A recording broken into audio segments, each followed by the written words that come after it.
Okay, I can't really hear you, so I'm just going to assume you agree with all my opinions.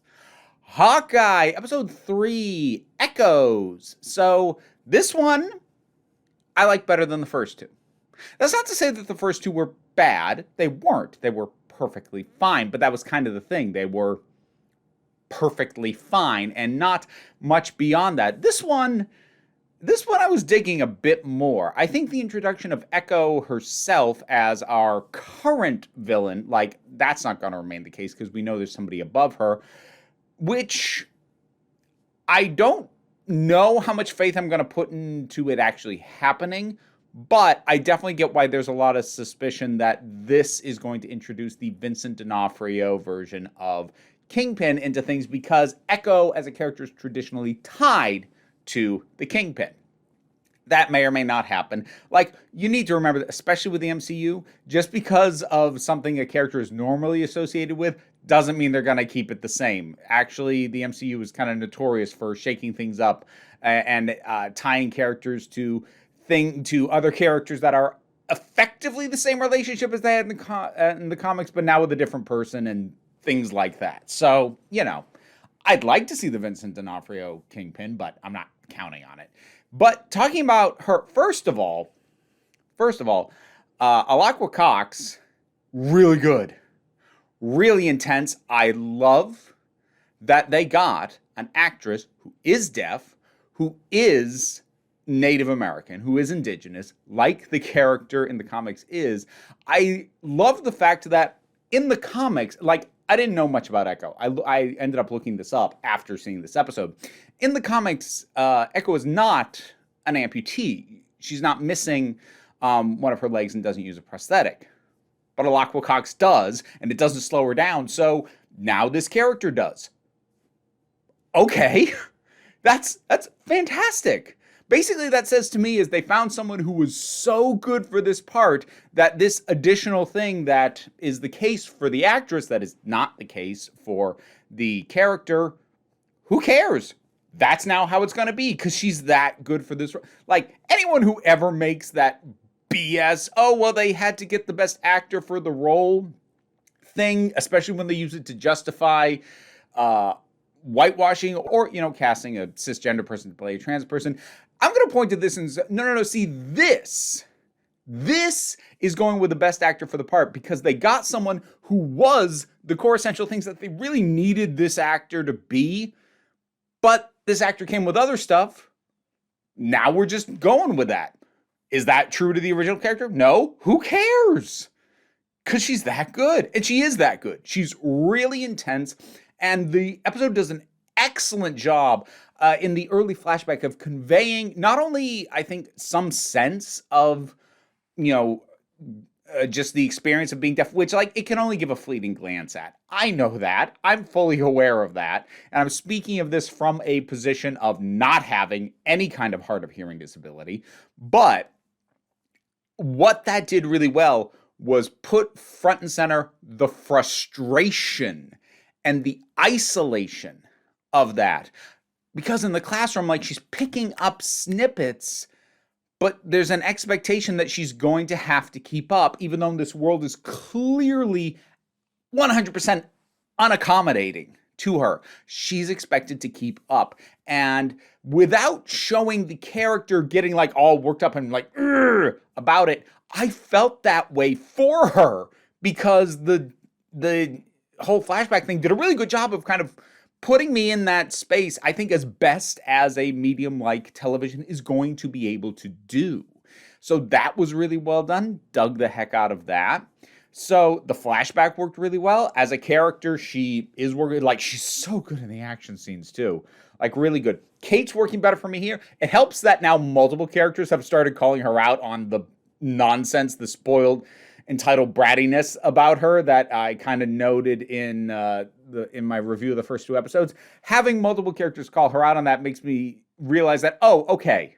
So the show realizes this isn't a good thing, which is good because the first two episodes, I was kind of going back and forth. I'm like, are they going to make this part of an arc and something she needs to get better about? Or does the show think it's cute? And I wasn't sure which it was in those first 2 episodes, which was why it bothered me more. It bothers me less here because it's presented in a way that makes me go, oh, they realize that's not a good thing. They're not going to just keep it that way and have it try and be cute.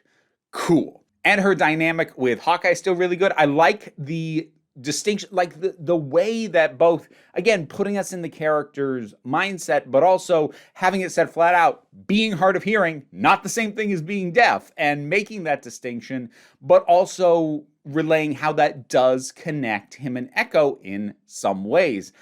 I'm actually really kind of loving the Tracksuit Mafia. Like, I don't know what to call the trope that this slots into.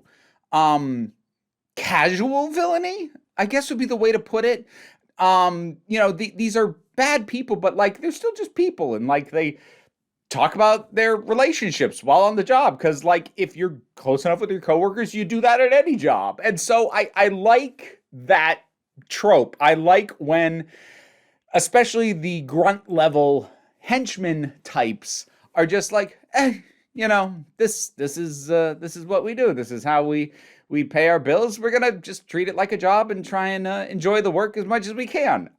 I just like that.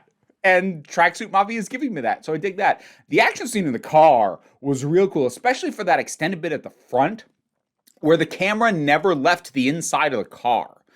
I think the other place that I can think of having seen that was Children of Men. So years ago.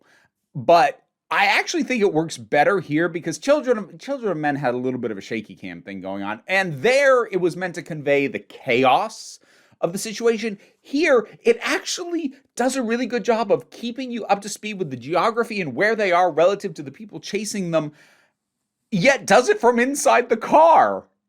It's just really cool.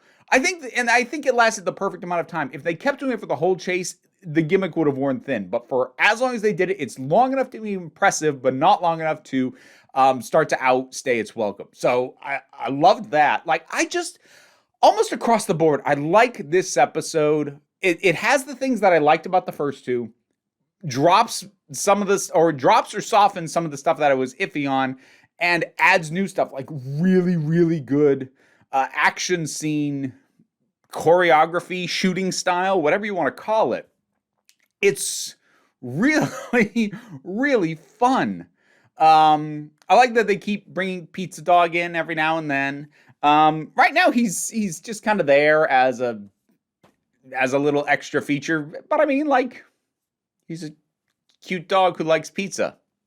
Why not? Why not just have him for the sake of having him? Sure, that works.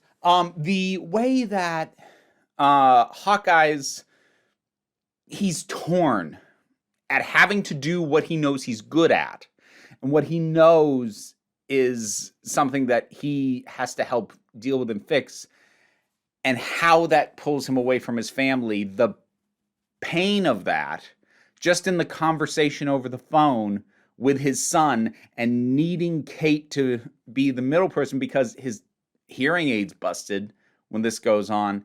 That's really well done. Succinctly in one scene, re-emphasizing he is trying so hard to be a good father and be there for his family, and he feels it as a pain every time he feels like he is falling short of doing that because of this other stuff that he does.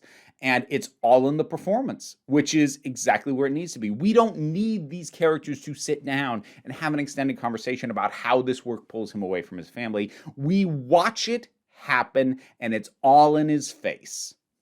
Really, it's just really well done. This is something that I'm going to bring up when I do a review of another thing that I'm trying to finish off. I'm not going to get into it too much. This episode actually benefits from being a little bit shorter. And I'm kind of getting frustrated. It's becoming a streaming thing where there isn't a consistent episode length. Like, some episodes will, like in this case, it was like, I don't know, 5-8 minutes shorter. And I feel that. Not in the sense of, wow, that was over quick, but it feels tighter.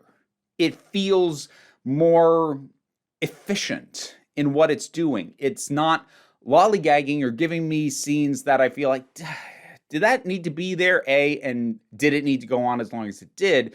Which things like the LARPing scene in the second episode kind of left me feeling a bit. And as I said, that's at the time, that scene was not nearly as bad as I thought it was going to be in terms of the cringe level. But, like, did it need to be that long? I don't think it did. And I kind of wish that these streaming shows would lock in a hard time for how long an episode length is. Because I honestly think, like, there's this general perception that the fewer restrictions on the people making a creative product, the better. But the honest truth is, sometimes those restrictions bring out the best in you. Sometimes the fact that you don't have as much time as you want forces you to combine scenes or do multiple things at the same time within one scene in a way that is actually more compelling than if you devoted a whole scene to each of those aspects or each of those elements.